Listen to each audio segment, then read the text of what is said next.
So welcome to IterateUX. The people who all are new to IterateUX community, welcome here. And the people who all are been here in the community attending different events, so welcome back to the event. Okay, moving ahead. So thanks, Patrick, for being here with our community for sharing your experience, like real world experiences. This is a great thing, like where everyone can learn more on the real world experiences. Like we see people are sharing these posts, that post, and other areas, but it is always good to see people ask question at the moment, and that's how live events usually help. Like where we can talk with the expert like Patrick, like he's working with Google as a UX lead, so here we have an opportunity where we can just ask question to him and just know like how he's working at Google and how things works in real world. So thank you so much for being here. Moving ahead, okay. So I'll quickly introduce about IterateUX community for the people who are new to the community. So we have a Discord community wherein we arrange multiple events like weekly events, coffee chat, feedback sessions, whiteboard events as well, wherein people can come and practice on whiteboard events, which will help them to get a job or maybe practice on their interview skills and those kind of stuff. We are like UX community wherein we have different types of people in the community, like seniors, juniors, leaders as well. Feel free to join our Discord platform, utilize our all the services that we offer. And if you are a senior, feel free to share your knowledge, help others. If you are junior, feel free to get help from others. We are here to learn, connect, and grow. Also, would like to highlight few things. We have a portfolio and resume review on our Discord platform. Feel free to use that.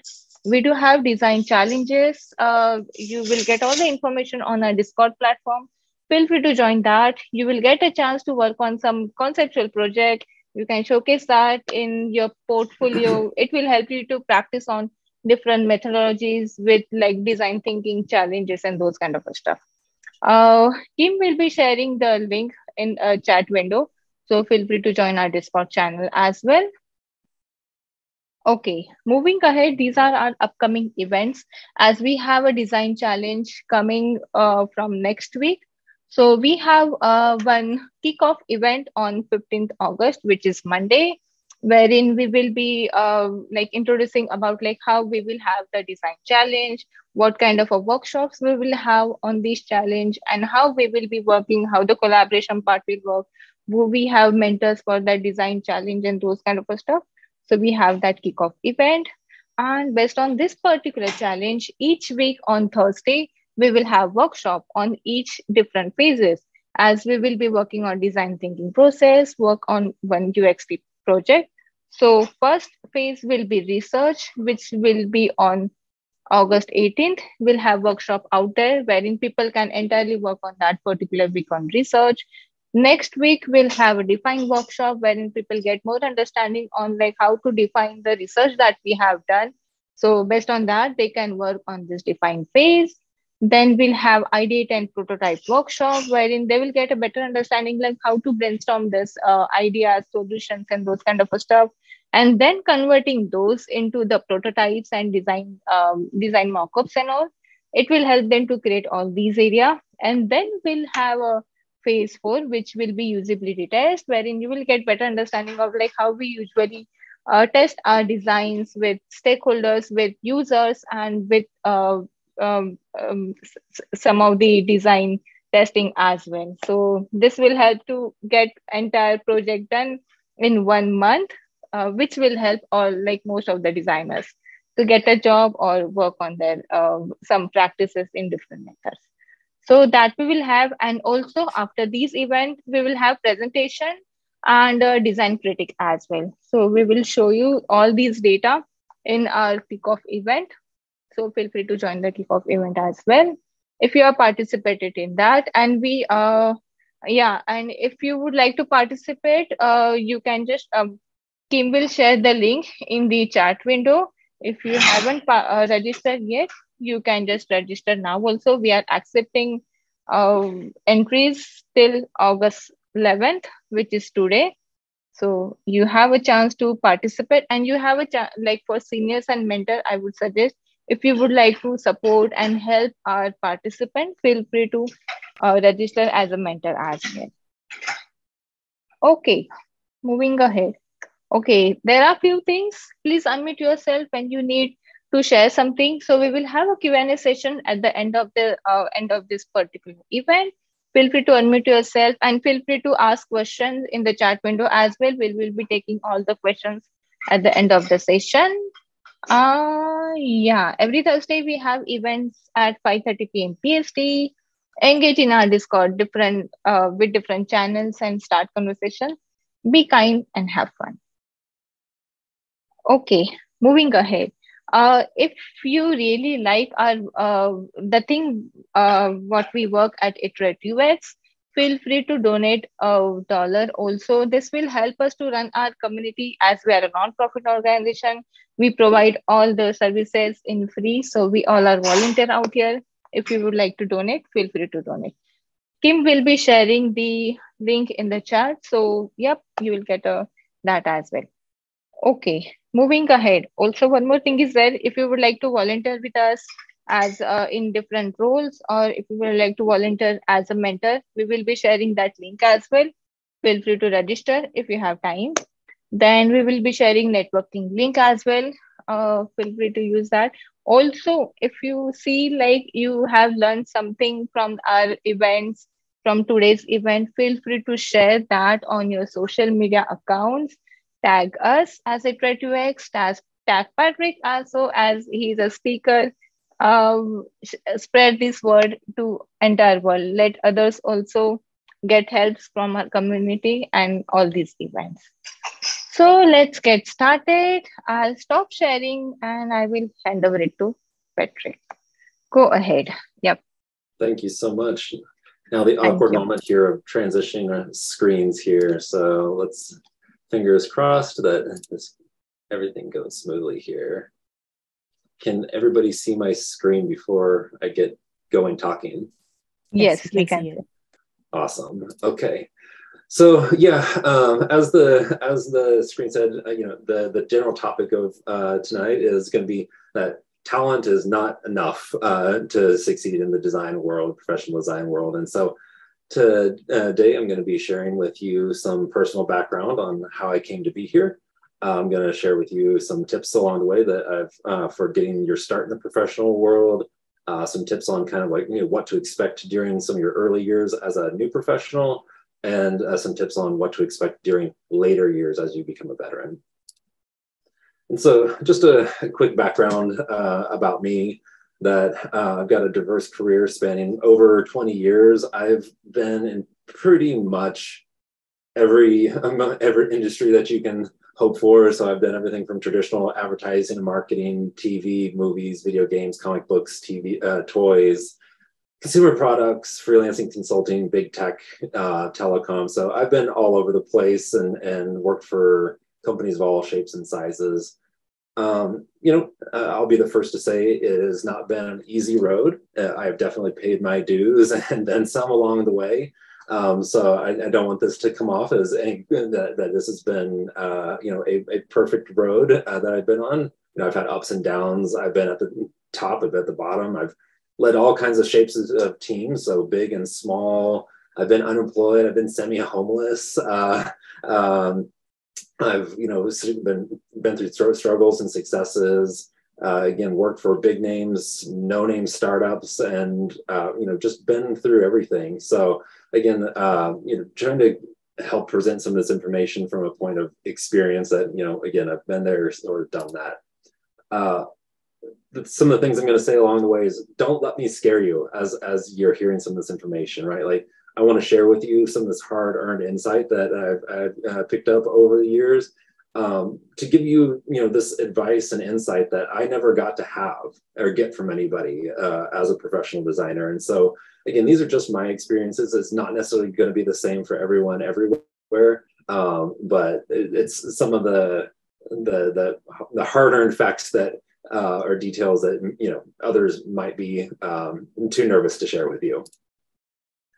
But uh, like any good story, it's really important to go back to the beginning and understand how I got here. So I grew up in a tiny little town in Kansas, super far away from what you might consider a creative field.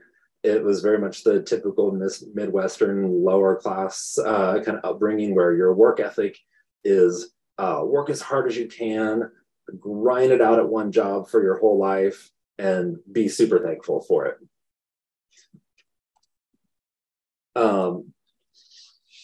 Art growing up was something that was more synonymous with arts and crafts.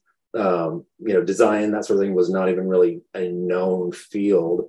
This is the type of what you're seeing on screen here is an example. Like, this is the type of the level of art that so many people seem to think was like a career for a professional creative. Not exactly what I had in mind. And my parents and teachers really had no clue what career opportunities might be there aside from starving artist. And it was something that like, I always loved drawing movies and toys and stuff as a kid. And I just knew that I had to do something creative in the field related to like entertainment. And it wasn't until I saw behind the scenes of making of Star Wars way back when I was young that I discovered and realized, like, oh my God, you can have a job doing like creative stuff and get paid for it. And this is the type of artistic stuff that you can do. My mind was absolutely blown, and that, like, wow, this is actually these are the types of jobs you could do. There's stuff that is out there that's like actually creative. And so, again, I knew, I'm like, wow, I want to do some cool creative stuff. But the problem again was nobody knew how to really get there. So let's fast forward a number of years to college. Again, this was before the internet.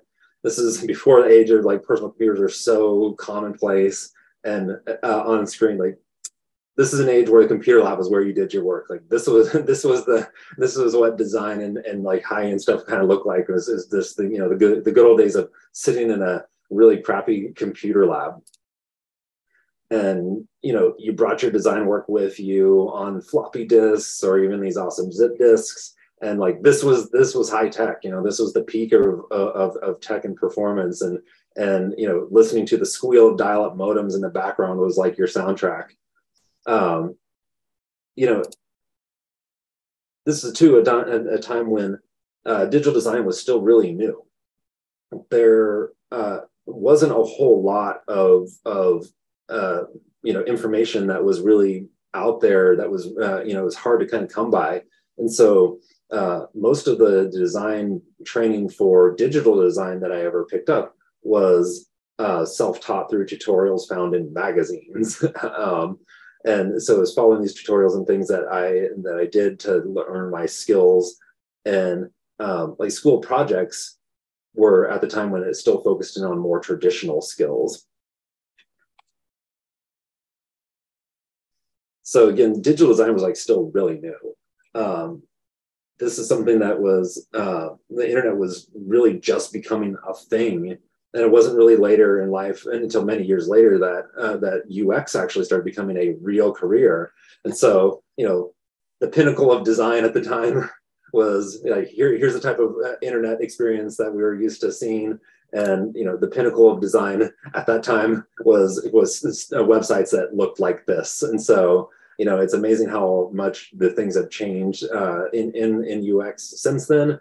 But you can see like how much room there was to grow and change over time. So I guess a little more background on getting my start. And so we're going to fast forward again more years to me getting my first real design job. I got my first job by, again, kind of just pure dumb luck. And just a lot of determination.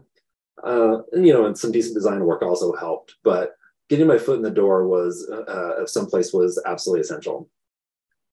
And one day I was thumbing through a magazine and was really impressed. I saw some pieces created by Cartoon Network Creative Services in Atlanta, and I was just like, wow, that speaks to me.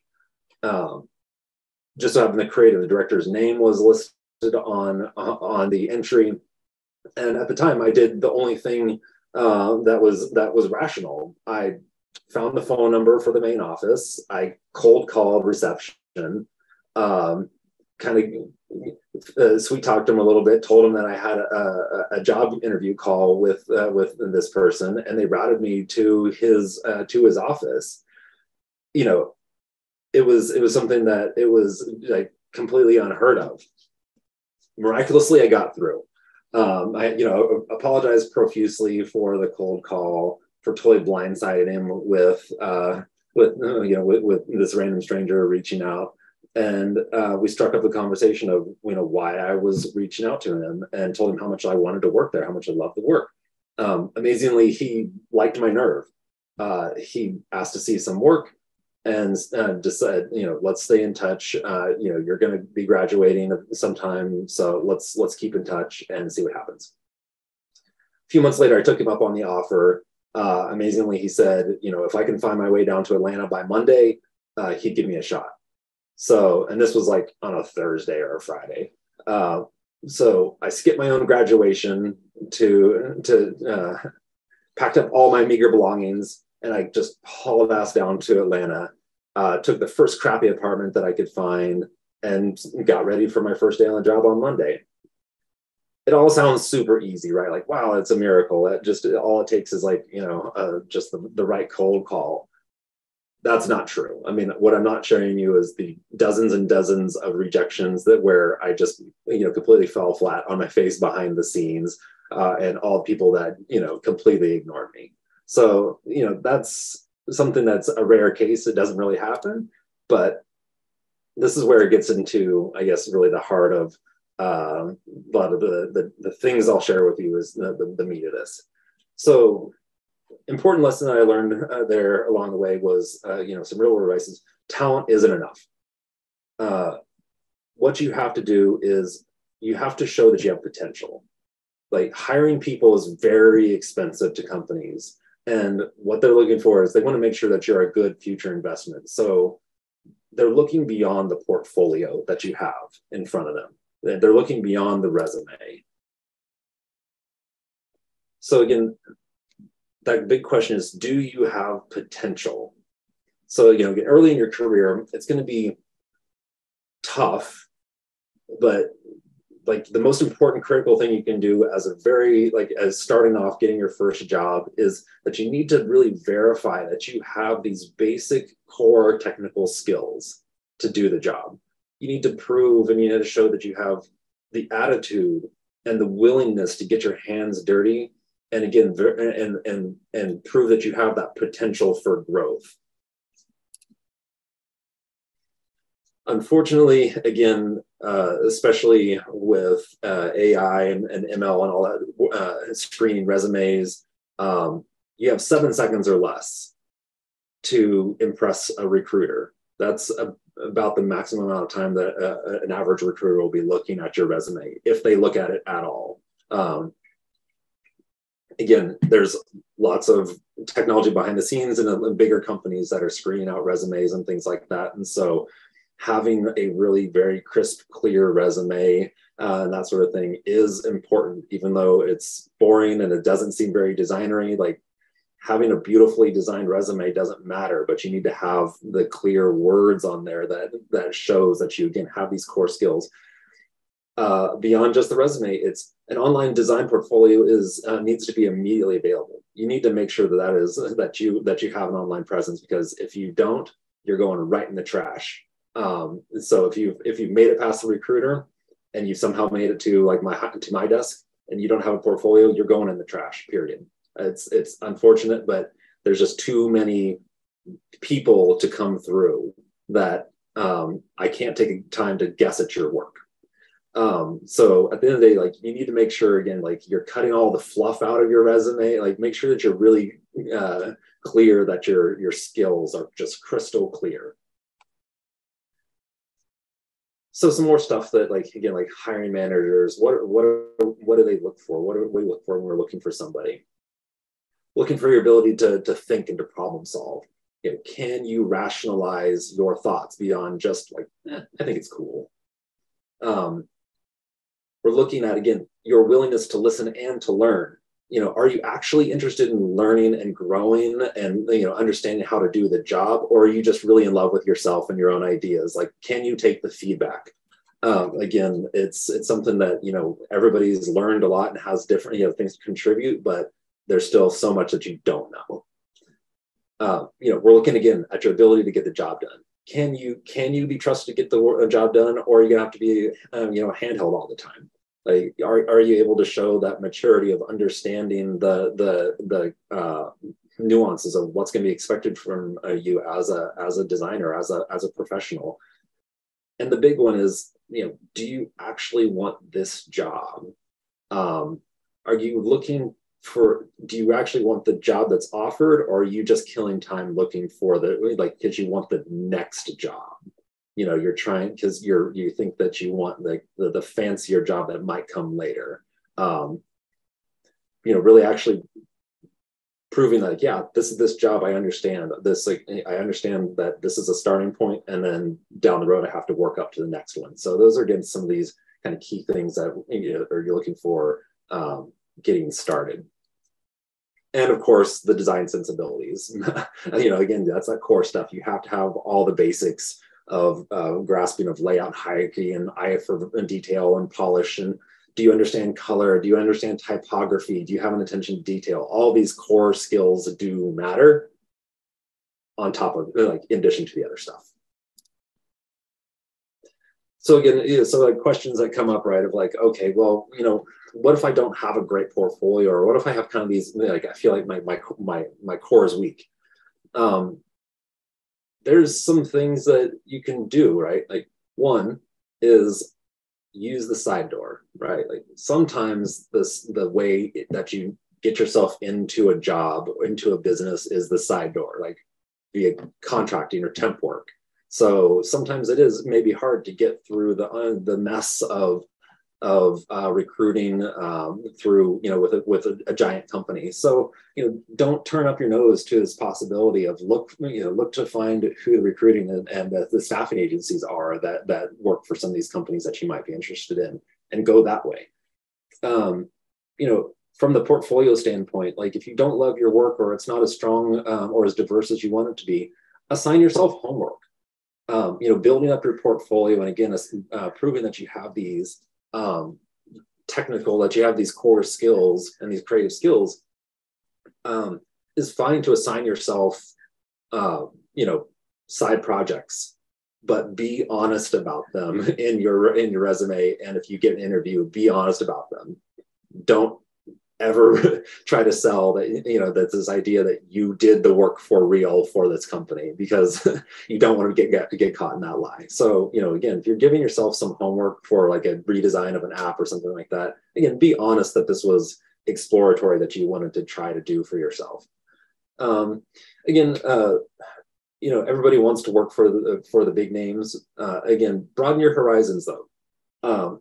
Sometimes there's definitely some benefit in keeping your mind open to smaller companies, even weird ones, right? There's a lot of people, there's a lot of companies out there doing a lot of stuff. And sometimes they can be better opportunities than the big names, because again, there's room for you to maybe be, get your foot in the door and experiment and learn.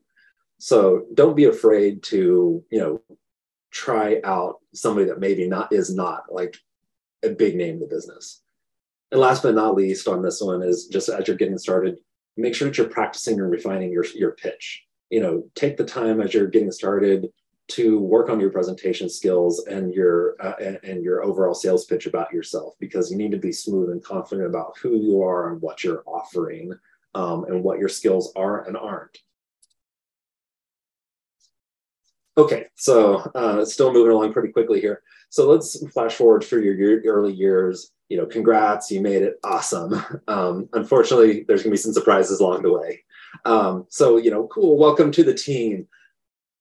A lot of times you're gonna be hitting the ground running, because guess what? You're behind schedule. You've got meetings, and your manager is able to welcome you, and you're like, cool, I've got to bounce.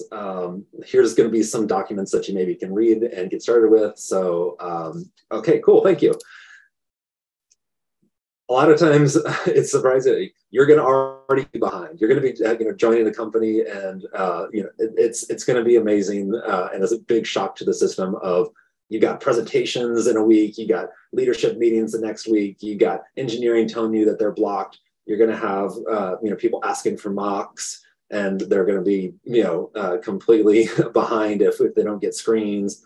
And of course, everything is being made according to certain brand guidelines, and there's always the next thing. So getting into the workforce it's going to be more hectic than you really imagined. There is like this world of just trying to keep up. And the boring thing is, like, you're going to feel like you're going to most likely turn into a professional meeting attender. You're going to have overlapping project deadlines. You're going to have so many presentation decks to be putting together. And you're going to have, team meetings and performance reviews and other, department meetings and team syncs and org meetings and emails and chat messages to answer. And more meetings. So it's something, again, you're going to find out that it's surprising where your time goes is not exactly design all the time.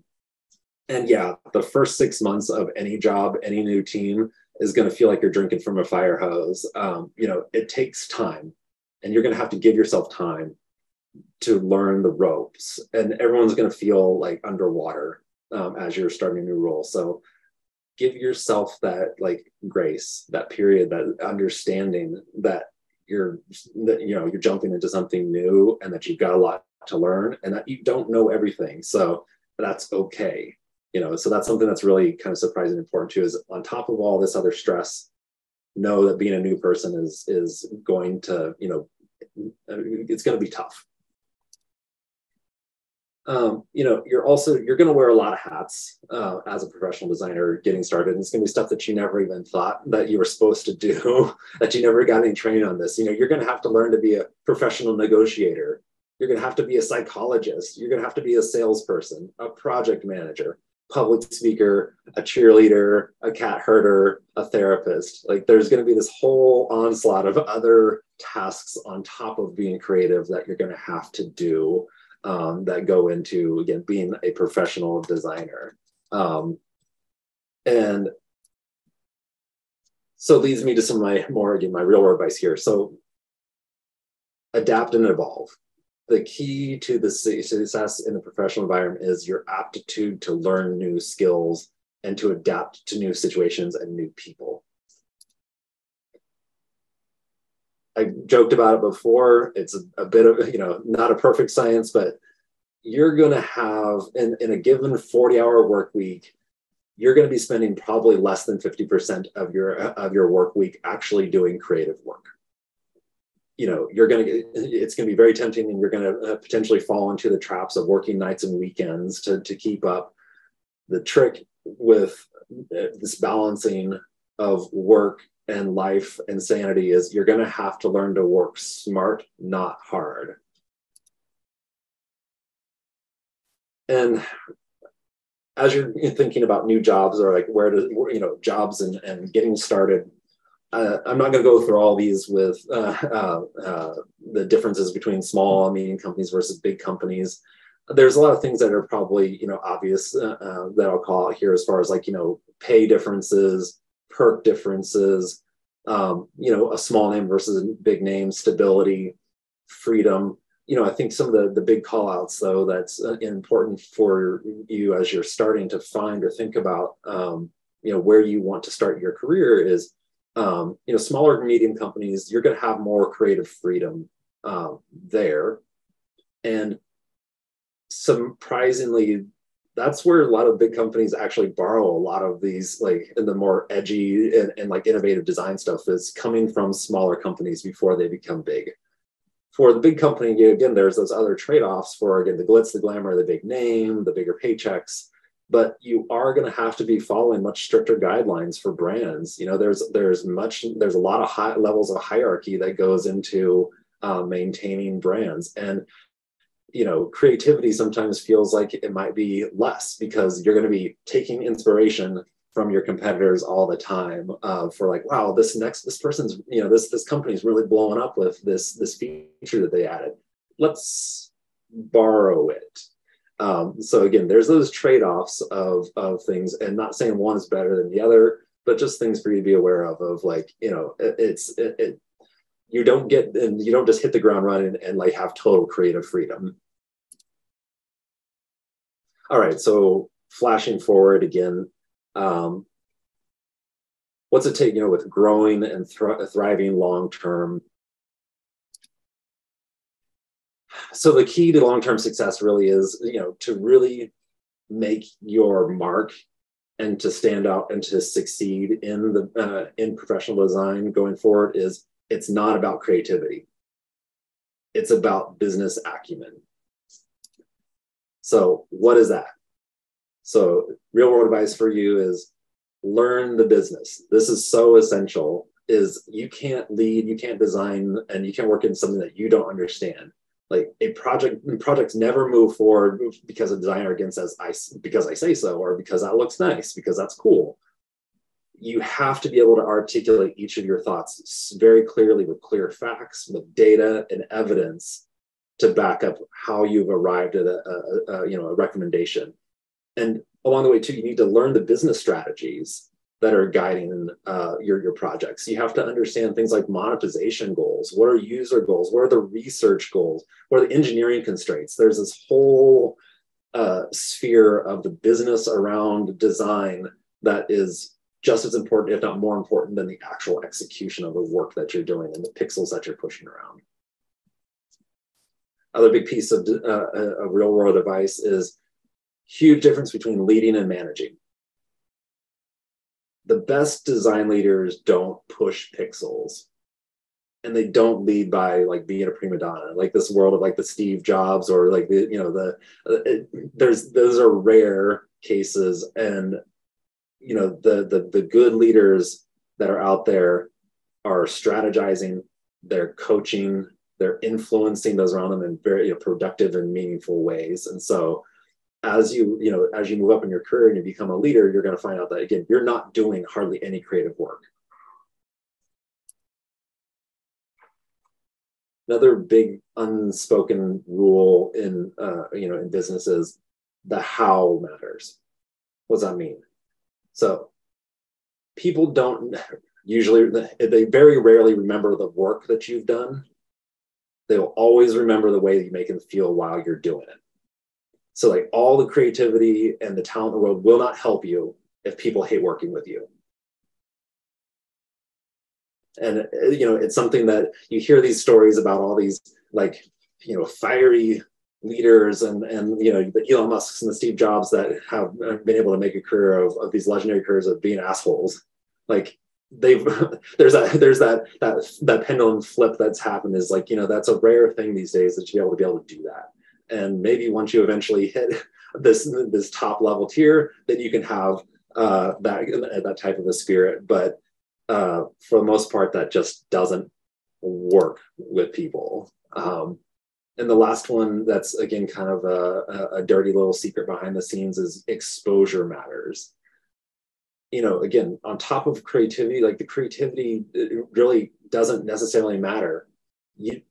Being visible to the right people at the right time will carry you further than all the talent in the world. There's plenty of times where you'll run into people where you'll wonder, like, how did they make it so far? Like they're not necessarily that like talented. I have better design skills than them, but for whatever reason, they've got charisma. They've got the ability to, again, to sweet talk behind the scenes. They've got that visibility to the right people. And being able to like self-promote. And so you can't underscore like some of this dirty business behind the scenes of politicking does play into being successful as a designer. Other key kind of soft skills too for you to think about as a professional designer is, again, like you need to learn how to give and receive feedback in meaningful ways. But I mean, like, you're going to have to be able to figure out like how to get productivity out of people by not tearing them down, by giving feedback. And at the same time, you're going to have to develop a tough skin that people aren't necessarily going to love your work. Sometimes it's going to get shot down for whatever reason, and you're going to have to learn to be able to receive that feedback and actually take action on it and not take it personally. You're going to need to learn things like executive communication, which is like, you're going to have to learn to talk faster and get to the point faster, send very clear emails with very clear, actionable decision points. Long rambling emails and things like that just do not get addressed. It's that people get lost in these, meandering meetings and presentations don't function. It's stuff where, most of your meetings, you might have a 30-minute meeting with a leader, which actually means you only have about 15. So you better learn to get to the point really quickly. I hate to tell everyone this because I hate it myself. I used to hate it so much, but presentation and public speaking skills, they matter. You got to learn to constantly self-evaluate too, of what can I do better, and is there anything that I could have, communication, is there stuff that I can personally acknowledge or take ownership of to just push myself, just to be just a little bit crisper, a little bit tighter. What is that? Owning up to your mistakes. Like, if you make a mistake, hiding it and trying to make excuses for it, it's a waste of time. It doesn't work. Like, own up to your mistakes, figure out how to not make those mistakes again, how to fix it and move forward. People don't really, it doesn't work very well to, again, try to hide behind excuses. Learn how other teams that you're working with work. Understand their processes, understand their metrics, understand the challenges that they face with staffing and headcount and all this other stuff. Like, these behind the scenes little nuggets of information of how these other teams are working too will help you understand where they're coming from. Like, if you're getting feedback, or if engineering is giving you some information like, we can't build this amazing design that you have. Sometimes there's more behind the scenes than that. It's not feasible because they don't like the design, or the design isn't valuable. It's, again, maybe they're understaffed, maybe they've got some other pressures coming from somewhere else. And last but not least on this, learn to listen and to hear. Pay attention and listen to the words and the descriptions, like how people are talking about your work and the relationships and that sort of thing. So really paying attention to that. And processing it actually matters. So, all right, so closing. I know that was a lot. I know it's probably scary. Your success can come in a lot of different flavors, right? It's going to take a long and sometimes wild ride to get there. Only you can really determine what you're looking for in the design career. So like, whether it means creative freedom or publicity or awards or pay or whatever. There's no one size fits all approach to applying your design and your design skills and your creativity to the job force. But don't forget, no matter what you do, no matter which path you take or go, your job is going to stretch further than just beyond the scope of just design. You're going to have to wear more hats than being just a creative person. You got to learn those right ways to work with others. You got to develop that business acumen. You got to learn how to lead people effectively. You got to, again, remember, there's not a lot of the job is going to be creative. You're quickly, once you get in the momentum building, you're going to move further and further away from actually doing creative stuff, and you're going to become much more strategic. And again, soft skills actually do matter. So don't forget that it is important to work on some of these things that are maybe not as fun or popular as we would like them to be, or as glamorous as a cool portfolio, but those soft skills do matter. And that is the end of my presentation. Hopefully that didn't scare you guys too much. It was eye-opener, I guess, for everyone. I can see. I mean, I guess the summary on this is, again, it's stuff that you'll learn over time, right? It takes time, and it's not the same everywhere, right? Like there's going to be sliding scales of what you're going to experience as far as like how much time behind the screen you get to be spending pushing pixels and that sort of thing. So, like as a younger designer, as you're first coming up, your job will be behind the scenes. It will be more grunt work of like, okay, you're the guy, you're the gal that is like, you're the one pushing the pixels. You're the one responsible that, that more senior members of the team, they're going to be dumping work on you. But that's how you learn. At the same time, like those are going to be the places where you start to learn what is and isn't a smart way to work. Those are going to be the places that you're going to learn what is and what isn't working as a leader. You're going to run into managers and leaders that are inspiring. They're great. They can get great work out of you because they just know how to talk to you. They know how to motivate. They know how to, give you that clear feedback that you can act on. You're going to run into managers or leaders that are terrible, that are just awful. That you might run into somebody that is is mean or whatever, and you're going to have to file that away and realize again, like, okay, how did that person make me feel? Why did that feedback not work? Why did that not work for me? And but again, take those skills and take that stuff and continue to kind of move forward. So it's not so it's it can be terrifying, but again, like you have to kind of take every experience as that learning and realize like it's that constant steps moving forward of okay, what is it that was useful out of this? What wasn't useful? I'm going to jettison the stuff that was like, oh, this sucked. This was this was a failure, and this did not work. And so, lesson learned. So anyway, I open my. I guess I will stop talking and open it up for any questions.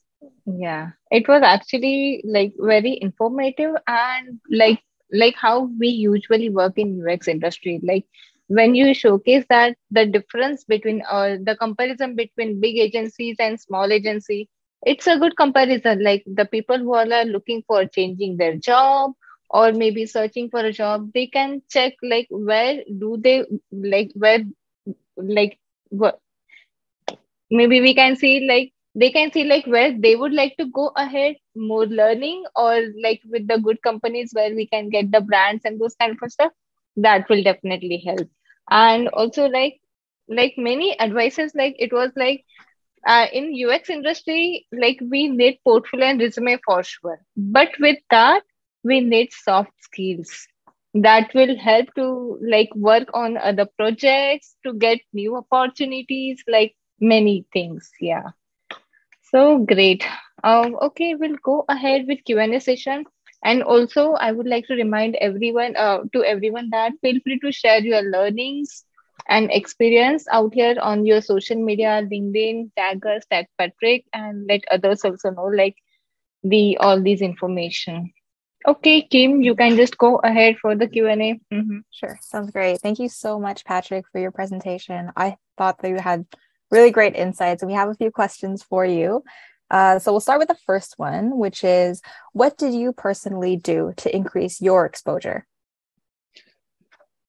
Well, now for me, to a certain degree, I can say, I have the benefit of the doubt of being in a big company with a lot of stakeholders, like a lot of different teams and that sort of thing. But I guess this even applies to smaller companies, is making sure that, like, don't be shy about your work, to making sure that you're visible in the project, that you are getting, attaching your name to the work that you're doing, and take those opportunities to, like, younger, as you're getting started, like, if volunteer to present the work that you've done,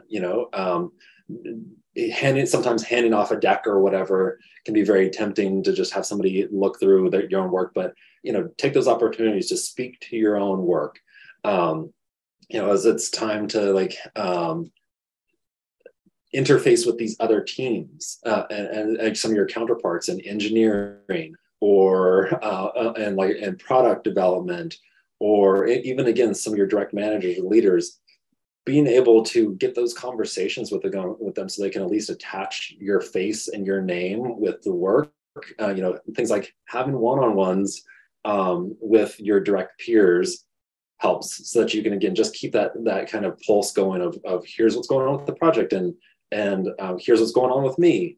It doesn't necessarily mean like personal conversations where it's they can obviously be personal, but having those professional one-on-ones so that you can just get that update and that pulse on like, okay, what's going on in your world. Having those types of one-on-ones with your leaders is helpful. Again, those introductions sometimes sometimes it's very easy to work in silos where, oh, I'm a UX designer and so I'm just going to stay with my crew, or I'm an engineer and I'm just going to stay and I'm only going to talk to engineers. Establishing those relationships with those other folks really does help, because then again you start to form that web of people that knows you, knows your work, and then they can help become champions for you as well, where like if work is if you're behind schedule and your project is struggling for whatever reason, those people can help defend you, they can help support you because you're all in the same boat, or be able to have those conversations with them to explain like, well, I'm behind because ran into problems or whatever. So I guess I would say is, take those opportunities to branch out beyond just your core discipline and your core team, and make sure that you try to form that connection, that network with your other teams. And as you're working on your presentation skills and things, like, build up that confidence to be able to present to your leaders, to be able to get out in front of projects and speak to your work. Mm-hmm. Yeah, those are really incredibly important points. That point that you said, where it's tempting to hand off the work to somebody else to present, it's very, very tempting, I would say, because of the presentation skills that's needed, and I think the anxiety that comes with it. So I see that for sure. I actually thought of a question as you were responding.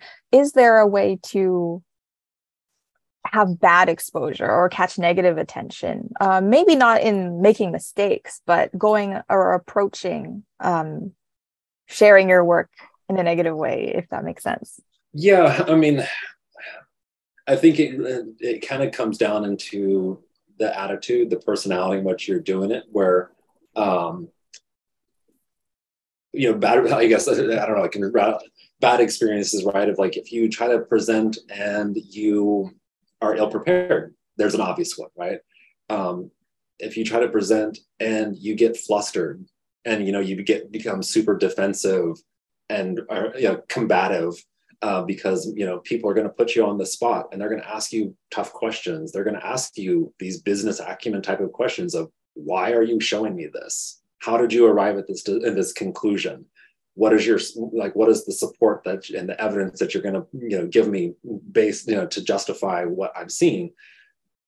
You got to have these answers, and there's going to be some people that might be trying to throw you off, but a lot of times these questions are coming in that for the best intent, right? Like they're coming from leaders because or managers or what have you, because these are important things for you to know. And so again, by putting yourself in the spotlight, you have to be able to, do your best to answer those questions coolly, professionally.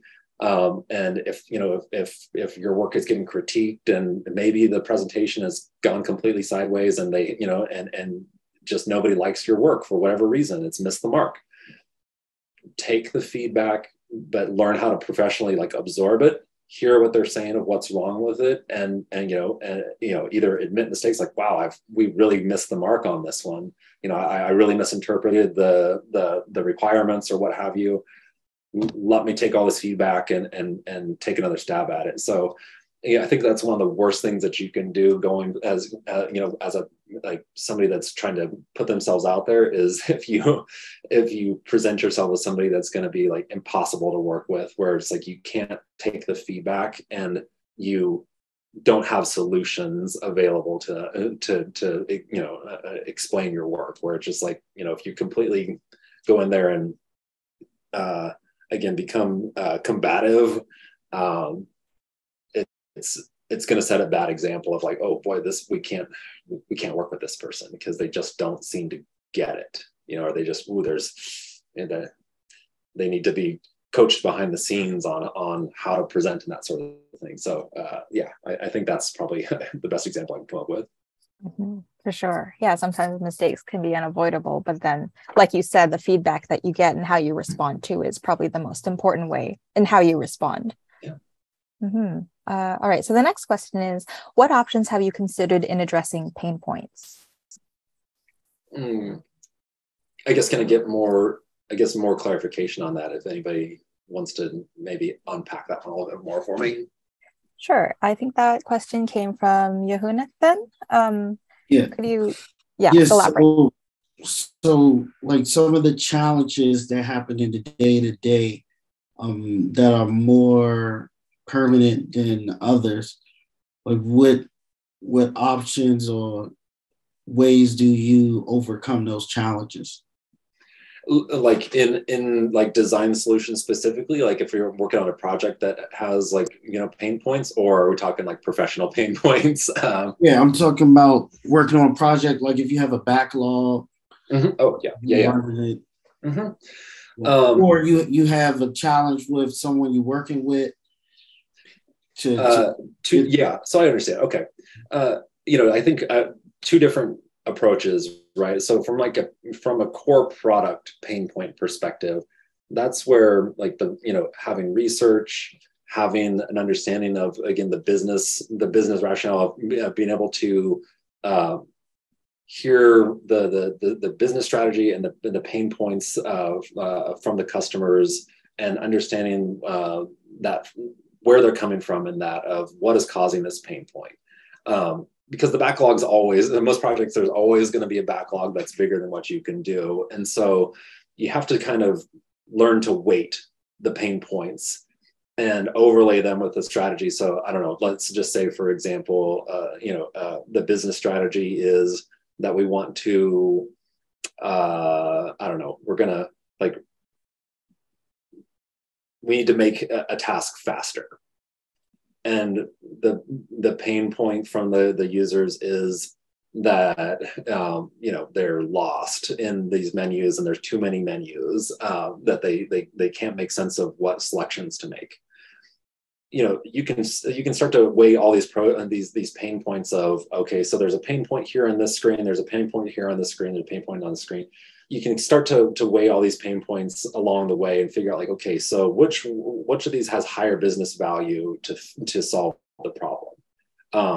Because there's always going to be pain points to solve. And so you have to overlay, like, okay, well, if we fix this pain point, what we've heard from our users and from our research and from the data that we've got is this really isn't going to solve the problem. This isn't going to solve this core like strategic problem that we've got, that's outlined as like our main business objective.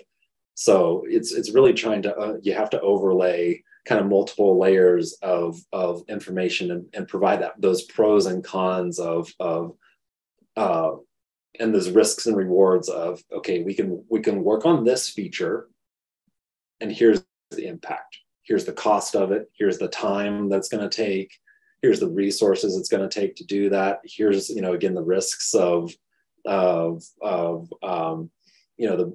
the business strategies. So there is that business acumen aspect where you have to kind of sculpt your argument to figure out, really at the end of the day, proving everything has a cost to it. So what's more important? What feature matters most to whoever the business owner is? As far as the personal pain points, I mean, this is where it's very challenging. For me personally, I try to get in front of it as quickly as possible and talk to people. Like, you try to have a productive conversation with them where it's not necessarily accusatory, but like I use a framework of like a situation, the behavior, and the impact. So it's like, here's the situation was, I don't know, let's pretend, you didn't come prepared to a presentation. The behavior is, that happened was like, I saw that you're busy doing other stuff, and you didn't prioritize working on this presentation that we needed, and the impact was we had a poor presentation. So it's trying to find this framework to and there's lots of different ways to like provide feedback to people, but trying to find like the taking personal attacks out of it and try to find like what's the core issue at hand, and like what was the impact of it, and what kind of changes, what do we need to do as a team to as partners to like, what can we do to fix this? Is there anything that I can help with?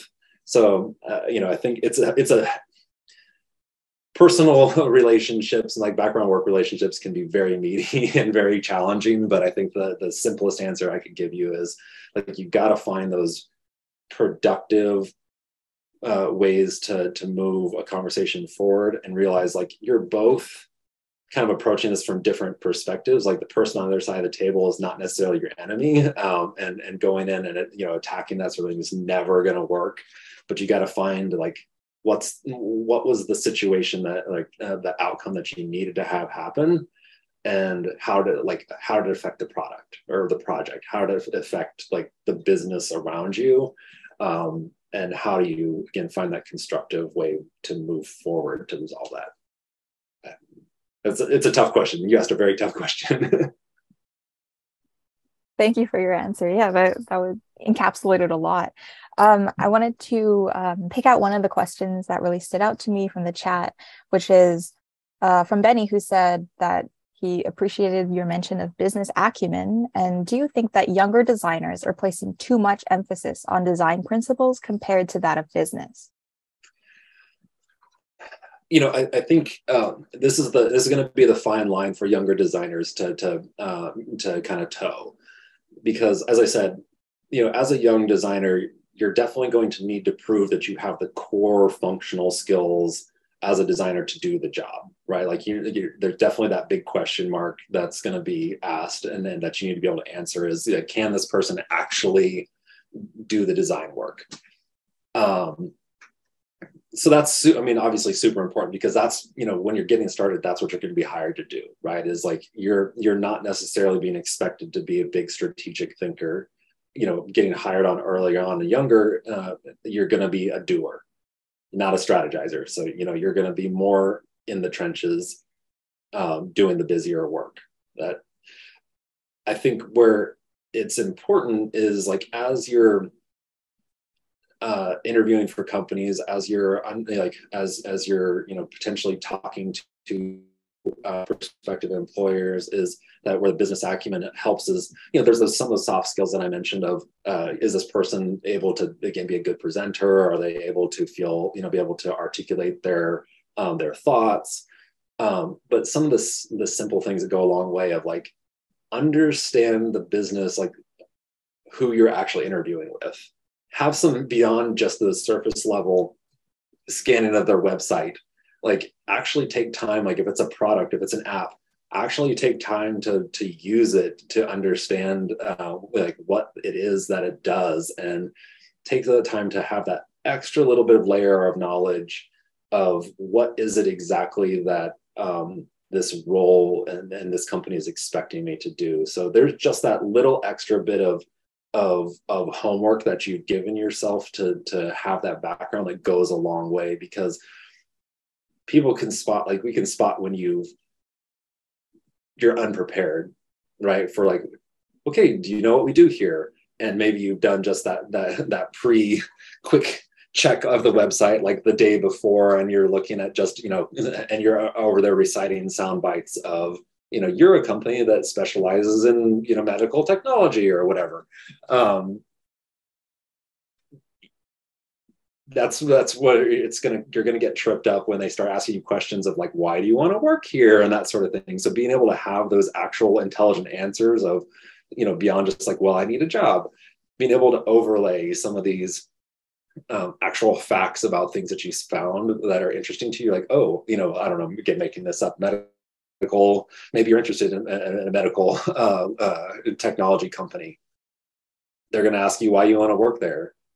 if you're, give them that backstory, I understand, like, there's something about, on the website that I saw about how you're, again, I'm making all this up, that you're working on technology for underserved communities. Like, that's particularly interesting to me, and I'm passionate about that, and here's why. So having those extra layers of detail that actually are truthful go a long way too. Because again, that's another thing, is like, don't bullshit it. Like, if you don't lie about it, like, actually have some understanding of what's going on there, and try to actually let that come out.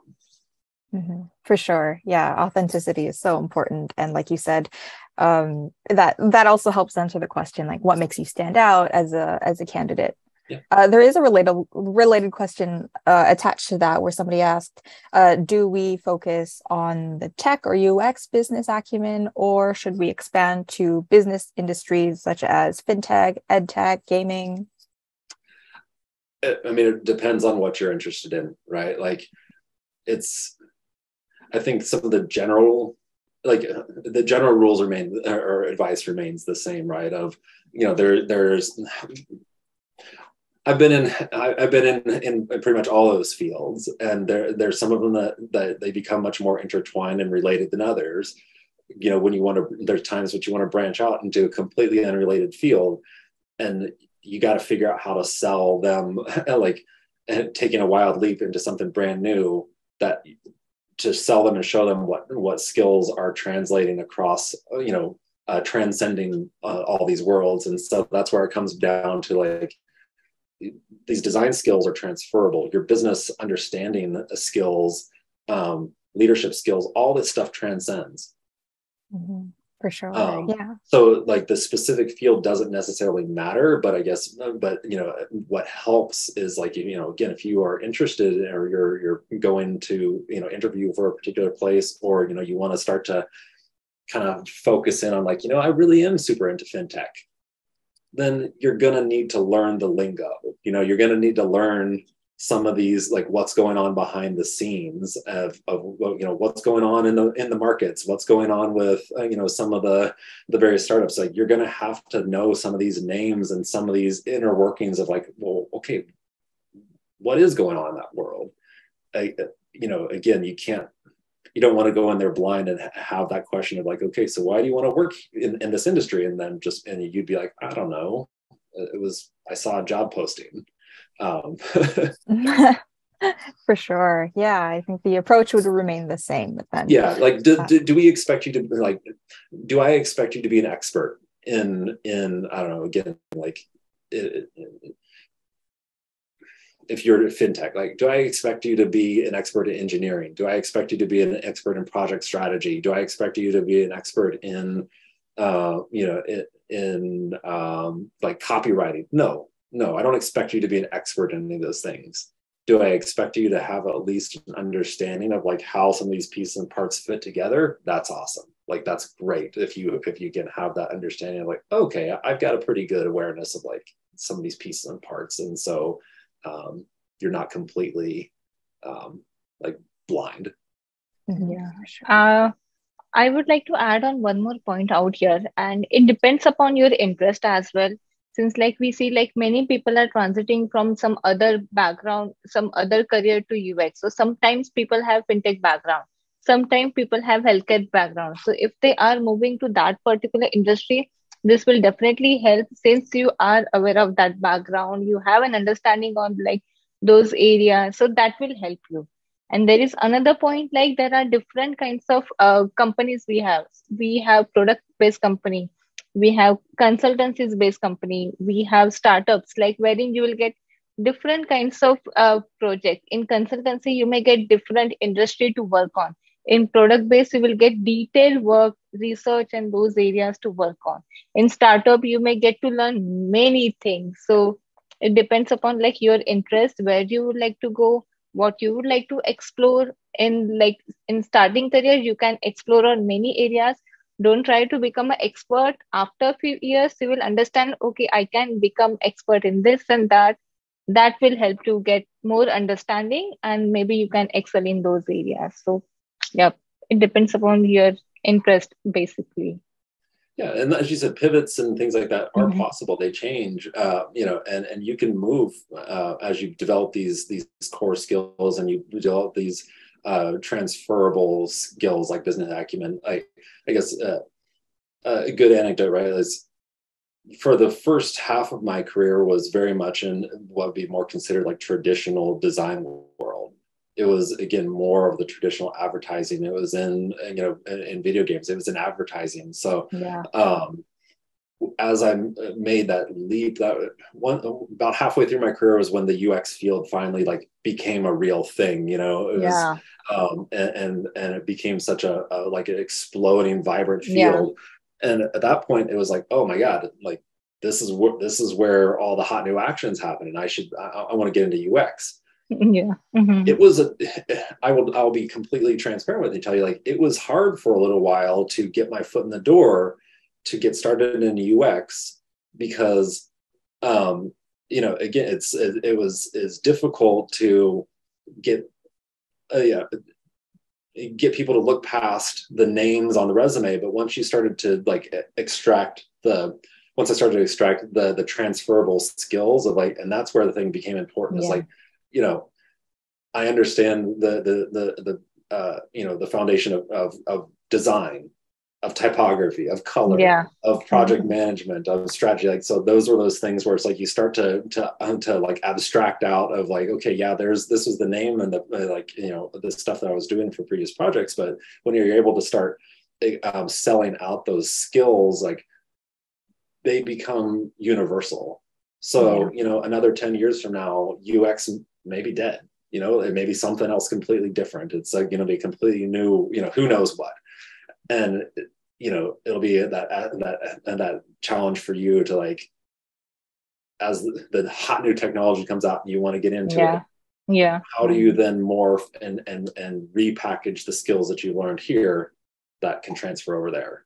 And again, the core designs, like these core things they'll be evergreen. There's always going to Yeah. be the those needs for like Mhm. people to understand. You understand the nuances of design. You understand what, like how to solve problems, what drives like, decision making, how to like business strategies should be formed. Those types of things do translate no matter what you're trying to work on. Yeah, that's true. And it's like we are building a story, like we have worked on this particular industry, then we jump to this particular company, we learned on many areas, then you feel like, okay, I would like to explore this, that, and all. So we are building a story when while learning and growing. So that's the part Yeah. of our life. Yeah. Hmm. Great. Yeah, Any so other questions? Yeah.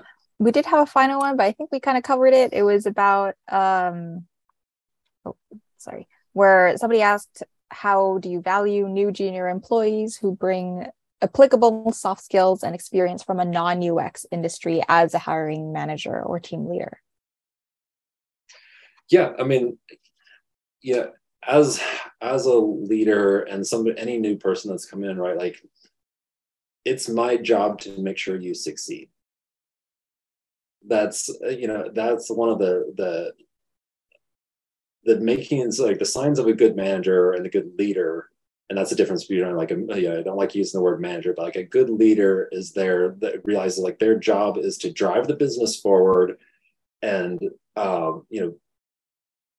and to groom and to grow the team around them, because the strength, if the team is strong and they're contributing, then everything else around them is stronger. So if you're coming in with raw skills, or you're doing a pivot, like it's again my role is to make sure that you are getting the feedback and the work to be able to to like have you perform your best. And it's also my job then to start to work with you to figure out like how do you like what makes you tick, what are you like, what are you here for, and what skills like can we work on together, what are your weak spots and what are your strengths, and how do I help how do I help you refine both, where it's like, okay, maybe you're not the strongest at, I don't know, let me make this up. Like sometimes there are designers that come in that are not necessarily super strong at like visual design. And that's okay. Like I can help teach you and grow those skills, but like I can also identify and see like, well, you know what, your strength really is in let's just say, like the production side, the technical like redlining aspect. That's my job to help extract some of that and like help you take those skills that you're really good at and grow further and be able to actually embrace that. Like I'm not there to set you up for failure and to put you off on things that like I know that you're not good at. Like I will give you those opportunities and challenges, but again, a good leader is going to help find those strengths and those weaknesses, and they're going to find those opportunities to help push you and experiment and again have those kind of like safety rails around, so that like if you fail, it's not catastrophic. But yeah, I mean that's really the biggest thing is somebody coming in new is really to help you get past some of these humps, and so that you can be productive, right? So that you can become a contributing member of the team.